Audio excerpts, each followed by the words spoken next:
স্বৈরাচারীরা তার পতনের সমস্ত ছিদ্র বন্ধ করে, কিন্তু একটা ছিদ্র বন্ধ করতে পারে না। মনের ভুলে সে ছিদ্রটা থেকেই যায়, যেই ছিদ্র দিয়ে আসলে তার পতনটা হবে। ক্ষমতায় গিয়ে মনে করে চিরকাল ক্ষমতায় থাকবো।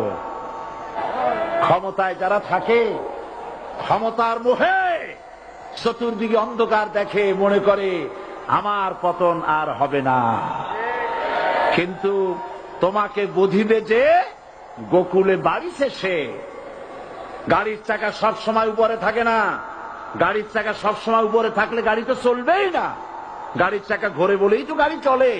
সুতরাং এই উপরে তোমার চাকা উপরে এখন আছে বলে, তোমার দলের চাকা উপরে আছে বলে যারা মানুষের উপরে জুলুম করছো, সময় আসবে এমন ইন্দুরের গর্ত অপমানা পালাবার জন্য